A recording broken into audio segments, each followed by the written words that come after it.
Bob for helping us make the movie and for being here right Sure, now. it's okay? Sure. So yeah, if you want to come on closer. We should move up. Yeah, move up. Are there any additional questions? Let them wait. All right. Yeah, there we go. One question I had, as far as, there's no doubt that the impact that currently have. We see it, I'm a retailer, I see it in my store every day. People are picking up image books like crazy. While Marvel in our store anyway is starting to, kind of slack off and lag behind. Yeah, well, when you have a company that's going 23 point number one, on their covers, that kind of stinks of desperation. And the gigantic number one when it's really the 23rd issue. But anyway, I was wondering, with the whole Walking Dead thing, congratulations, 13 so forth. There was no mention at the end though of like the really latest books like Saga, Lazarus, and all those sort of things that are coming out. I was wondering what the decision was on that. The reason for that was pretty much, there's a ton of great books now, there's like many great books, but in kind of shaping the movie, we had to streamline it into a story, so Walking Dead kind of stands in for all the good books that are coming out now. I love Saga, but it's just, also some that I don't think Lazarus was even coming out when we were kind of editing.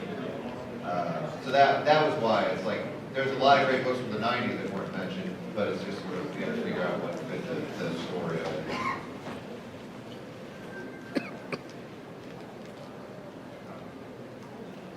I'm assuming that you're both comic book fans. What sort of favorite books? I'm of all time, or Image books. From Image from the 90s, I loved the Alan Moore Supreme, I think was fantastic, and all time, I really like The Invisibles. You're a Morrison guy. I like Morrison stuff. You gave Morrison his own documentary. Yeah. You spread us out.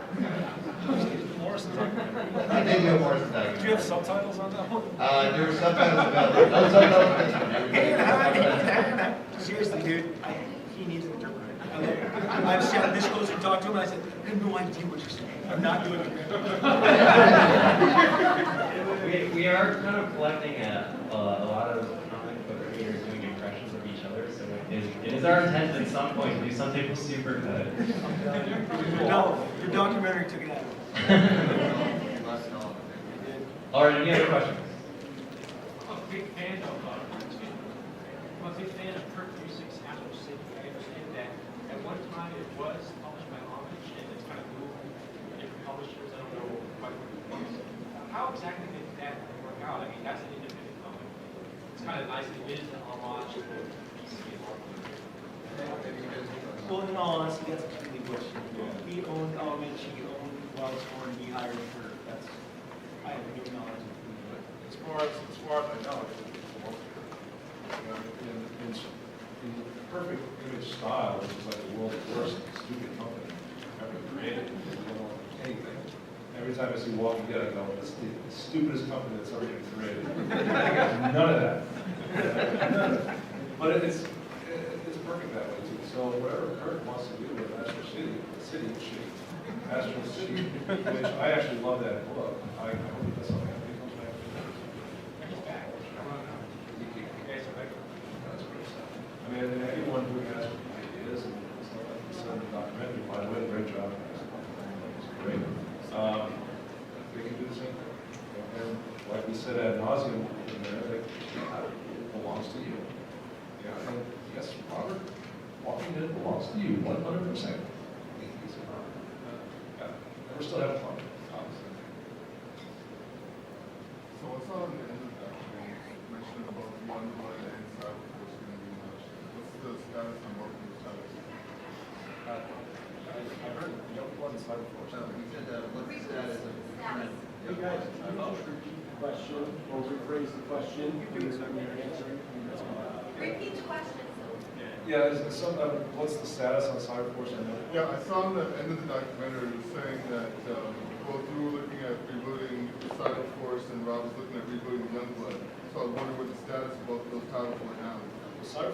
out, I think issue 8 just came out.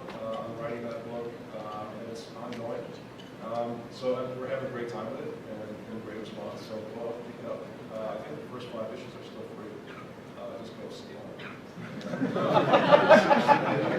Again, the genius of Image. Here, take this. But thanks to Kickstarter and a lot of supporters, we were able to do the first 5 issues for free, both in print and online. So now you got to pay for it. Once we got you.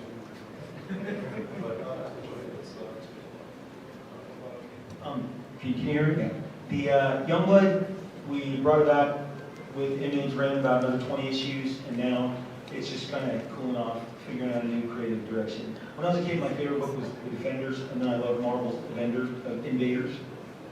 And those books would go away and then come back from time to time. The thing about Image that to me is the greatest is people go, well, what happened to this book? And I'm like, well, I ran out of stories. See, at the other companies, they got to keep those stories going, and that's why there was a group of books that I obsessed about from another publisher that I enjoyed as a kid. And I remember when I stopped buying that.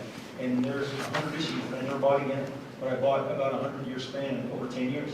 And for me, I wasn't enjoying the book, so I gave it up and slid down and kind of lost its luster to the entire community. With Image, when we don't have stories to tell, at least I don't put it down. So when there's something substantial, I'll put it out again. But there's no stockholders that go, put this book out. I just want to create a creative team. Like I have a book called Profit, which has a guy called Brendan Graham who's insane. He's insane and he's insanely talented, and that book exists entirely because he wanted to do it. Otherwise, it's not out.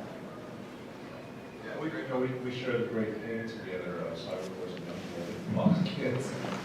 Brother, I think about this all the time. There's stuff that's not in the documentaries. Some of the best stories are not in the documentary. Like 5 hours long. Yeah. But we both, Rob and I, when Fox Kids was the only place for animation where the X-Men cartoon was. We were looking for a replacement for the X-Men cartoon at Fox Kids. Both Rob with Youngblood and I was there with Cyberforce. And we were both like way on there. In fact, we used to tease each other, and this is absolutely true. We would have separate meetings there. There's a big board of Fox's schedule, and there would be Youngblood and every Cyberforce tacked onto it. And we keep switching places there. Like, oh, there's Cyberforce right in the middle now. Yeah, I mean, I come in there and be Youngblood over there. well, we understood it. This is really interesting. This is very fascinating. Honestly, it signals a certain end of a generation too, because it really signaled Marvel. In this case, Marvel had some of Fox's top shows. They had Silver Surfer. No, they were coming out with a Silver Surfer show. They had Spider-Man and X-Men for several years, but Fox wanted to own a bigger piece of those shows, and they were going to guys like us. And look, we wanted the opportunity. I would have given a bigger percentage of my show to get it on Fox. Fox was the #1 kids network, and like Mark said, we were going to be the Image Comics power hour. And Literally, that was it. and we had a giant agency behind us, and we were going to Fox, and these guys could not be more enthusiastic at being veterans of this field in terms of deal making and cartoons and television. And I mean, when something's it's finally coming together. And I was thrilled. I thought we were going to just absolutely kill because we had 2 different concepts. Cyberforce being a little bit different than all the other. We knew the quality of the Marvel cartoons, where they were at, how good they were, and we were going to beat them. We actually had Ron's entertainment. We did the X-Men cartoon. Yes. We did Cyberforce, and we had a television. Yes. I don't know. Now, Mark can tell his version. I know mine was San Diego, 1995, I think. The biggest agency in Hollywood is called CAA. We were both fortunate to be there at the time. I think Mark still is. I am no longer there. But the thing is, I got a phone call during the San Diego Comic-Con from the guy at CAA that said, Rob, Marvel has issued an ultimatum to Fox. They will pull all Marvel product if they move forward with the Image Comics Power Hour with you and Mark.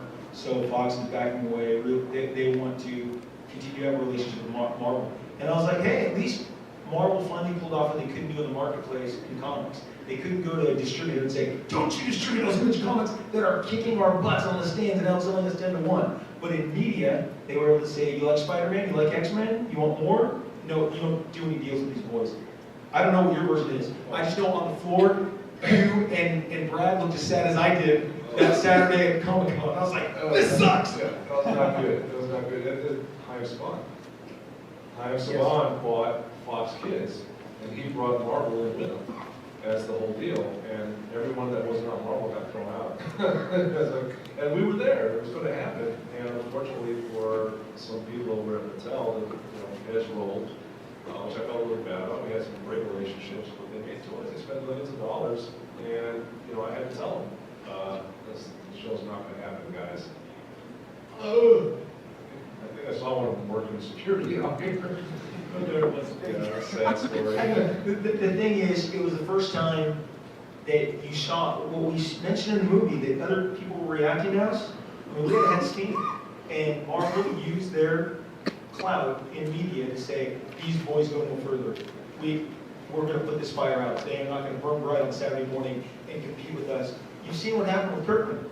I mean, Kirkman got in the air, so did Agents of S.H.I.E.L.D. One gets 12 million viewers. I mean, when you can have level the playing field, enormous things happen. I mean, over Christmas, on the last day of Christmas, my oldest son is in the audience. He knows, or if he doesn't, it's a secret. The last day of Christmas, Sharon and I buy a lot of gifts. We're like, oh crap, we didn't get enough for her and him. So I'm running, and I walk into 7-Eleven, and there's a kiosk in 7-Eleven, a Walking Dead, of Pops and Todd's action figures. And I'm like, oh my gosh, Kirkman's saving over the world. He is he's in 7-Eleven, like, open the door, Reese's, M&M's, Walking Dead. And he's, that's what they didn't want to have happen in this incident. It's a great story. It's not in the documentary, so. That's all true. You learn something by coming to